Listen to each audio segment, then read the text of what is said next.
Namaskaram. I'm Rasika, a civil servant in His Majesty's government in the UK and a free woman of the City of London and the Worshipful Company of Needlemakers and Worshipful Company of Fletchers. Above all of this, I speak today as an amateur researcher who has endeavored to put Sanatana Dharma and its historicity back into the academic discourse. I realized the need for this when I stepped into university to pursue a degree in social sciences, where the curriculum itself was filled with nothing less than contempt for Hinduism. The curriculum for history, which is also a subject that I'm devoted to, was entirely about slandering anything that had Hindu roots, while sociology was a close second in this regard.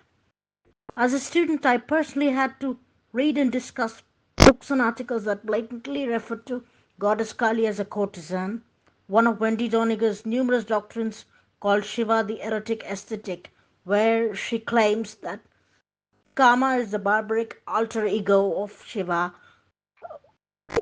which he deliberately created to hide his dark acts from the rest of the world. Another thesis against all of us, titled Against the Dharma Itself, and so on. One of her books, The Hindus and Alternative History, is apparently banned in India but still taught in some universities. This is just the beginning of the endless narratives we were fed and asked to intellectually dissect in class between 18 and 21 years of age. Now, all elite universities offer students the opportunity to present a critical opinion or a counter narrative, but that does need to be based on evidence and a substantial methodology, which is where Hindu voices are muted given the dearth of such research that meets the threshold of academia. However, this is definitely something we could address as a community, but establishing and emphasizing on R&D processes, the outcomes of which will force their way into mainstream academia and act as a deterrent of such rampant abuse of the dharma is an existential necessity. I have seen this work in my own life when Dr. S. Kalyanaraman, my mentor and guru, pre- prevented the demolition of the Rama Setu by presenting 8,000 pages of thoroughly researched historical evidence to the Supreme Court of India in 2007.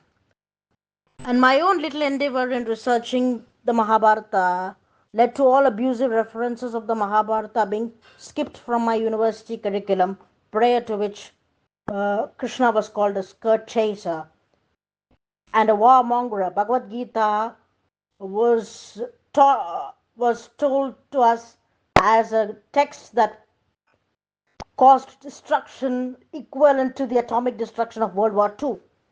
The text was claimed to be the source of all the destruction that happened in the Mahabharata war. All such references had to be removed the moment I had the opportunity to present my research on the historicity of Mahabharata. But then we do need hundreds of such endeavors to combat the intellectual invasion that's transferred over the years, which is why I'm incredibly grateful for the efforts of Dushyant Sridharji and the likes. While I'm certainly not qualified to claim what is wrong and what is right, all I can say out of personal experience of working on historical research and the establishing the date of the Mahabharata is that there is a high possibility where the outcomes of historical research, particularly on Shastra Pramana and the ancient subjects, uh, could get misinterpreted because it's often a combination of ancient Shastras that get computed by modern scientific methods. So we have to often rely on geological, astrological, astronomical, all sorts of scientific methods where trying to translate it into modern equipment, modern computation, and modern data is a significant challenge. And uh, in dearth of space and time, things get lost in translation.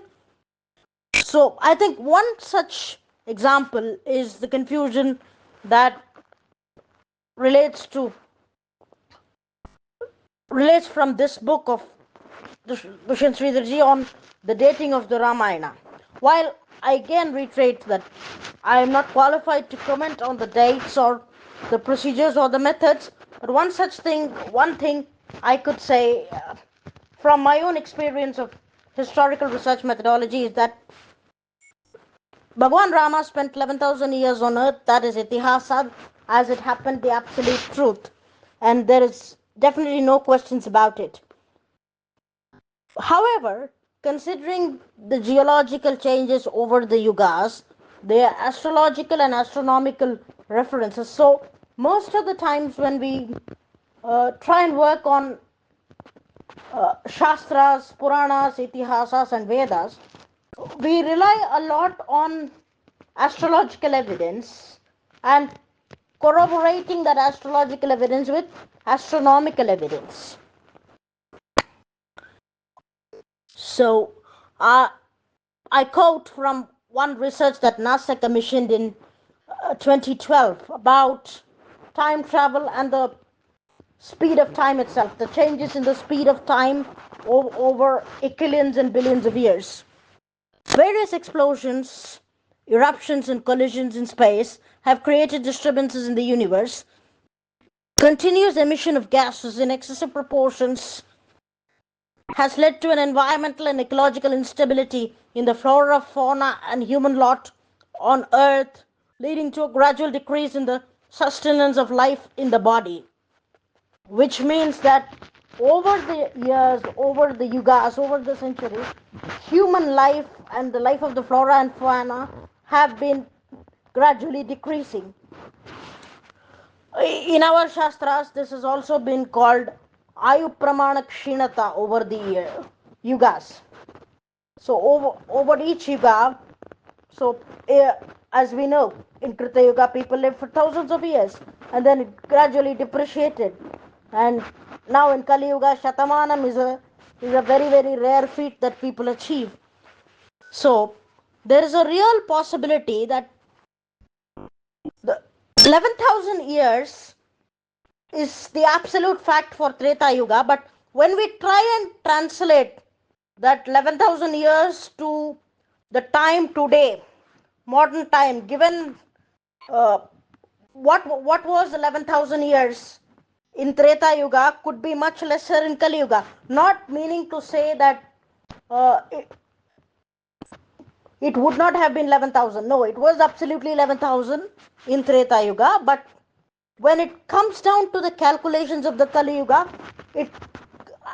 we arrive at a different figure because of the depreciating nature of the span of time.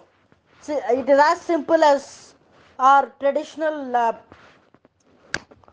faith that 1 year in Bhuloka is a day in Devaloka, which is why we fire crackers on Diwali day to celebrate Devatas waking up.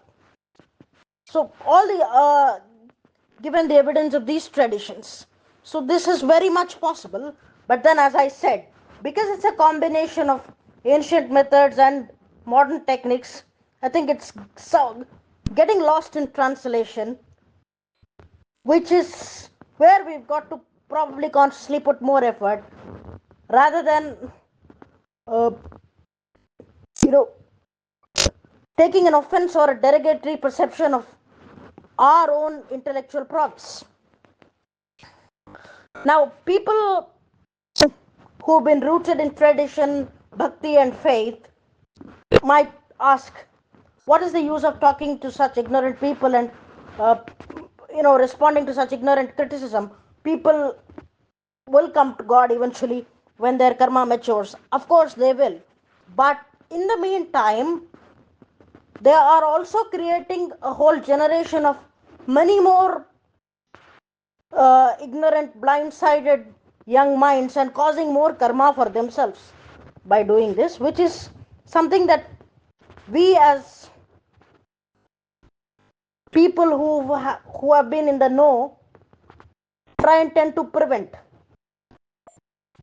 And above all of this, one thing that I'd like to say is uh, one of the biggest criticisms that academia mounts on us who are into Indological literary historical research is that all that we say is abstract and philosophical. We do not have evidence or proof or data to back it. They blatantly claim that we live in an utopian world. These efforts are our response to them to say we live in the real world and welcome to our world. So this is welcoming them to our world and crashing the utopian world theory, which is why I am incredibly grateful for all these efforts.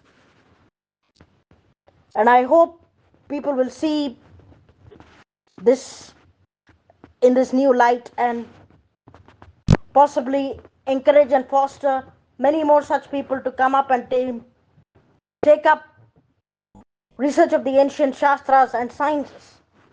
Thank you very much.